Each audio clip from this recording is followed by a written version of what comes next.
Alright, this is part 2 of my video. I was able to, you know what, no, anyway, so I was able to, successfully change up the spark plugs.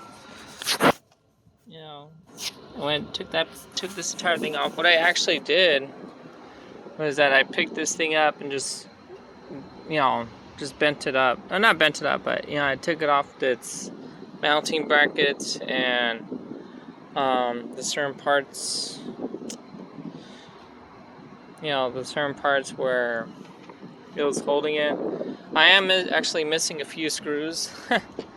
There's one right there, and then there's one right there. You see it? There you go. Yep, right there. I actually know where the screws are. That one right there, the one that's down there, it's kind of way back there. I kind of found this little cubby. And then there's one down here. It's right behind the radiator in the bumper. Well, anyway, so after I changed out the spark plugs, it did actually, the idling was going up and down. It was kind of shifting a little bit when the first time I started it. But I was able, the thing you have to do is that you need to tighten up, the certain bolts right here and everything. You need to tighten up the bolts more, actually.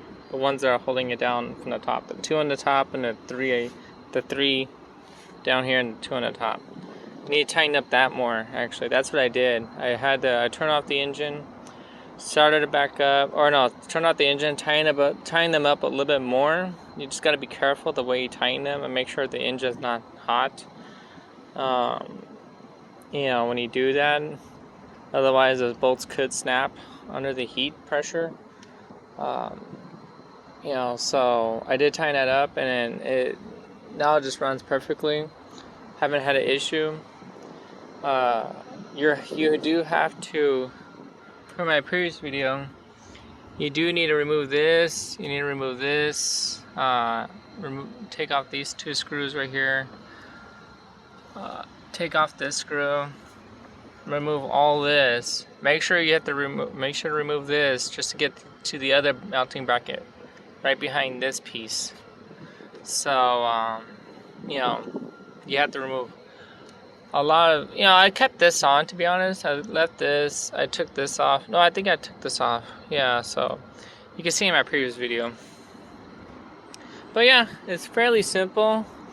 Not that many screws, to be honest. It's just a lot of actual wiring and a lot of hose connections. That's more, that's more pertained to the issues of having to dismantle or having to get to the spark plugs. So just make sure you keep your screws in a good place where you can actually remember where they are. You don't necessarily have to remove this entire thing off. That's what I did not do. I think it was better actually like that. I was able just to pick it up and over the main screws that are down there, and then take it out of the mounting brackets, the 2 screws right there, and then the other 2 right there. And I was able just to bend this up and use, I got something to hold it up while I was changing out the spark plug. So, while I was holding, I just used something to hold up this manifold up while I was changing out the spark plugs. So yeah, that's basically it. It's fairly simple. Would I do this again? Yeah, I think I would. But, I think my next car is going to be electric. So, to be honest, because V6 or not, even if I had a regular 4-cylinder vehicle, I think the convenience of charging your vehicle at home without having to go out, to go pump gas and pay whatever the market tells you to pay. Because I think oil barrels are like $70 or $80 a barrel. and that fluctuates with how much we pay for gas. And with electric, you know, you're paying like literally cents, you know, a couple cents to the dollar, you know, every kilowatt hour if you look at your electric bill. You know, so yeah, it's basically yeah, I will definitely buy an electric car next time. So that's what I'm looking forward to. Either the Karma GS6E, which is probably, hopefully it does start off at like around 79,000, or the new Volvo electric SUV that's supposed to replace the XC90. So I would, you know, gas is okay, but you know, I think we've been using gas for quite a long time. So yeah, that's it. If you have any questions or anything, just let me know.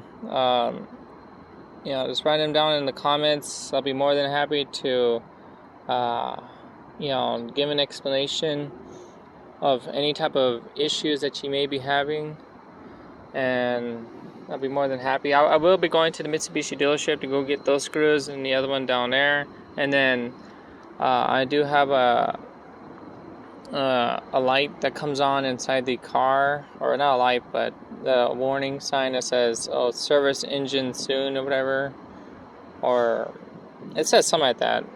Let me see. Let's see what it says.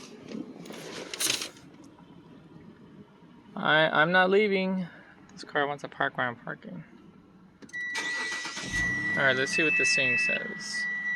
As you can see, I have about 85,000 miles on it, which is quite a bit. Oh. I know I need to close the hood.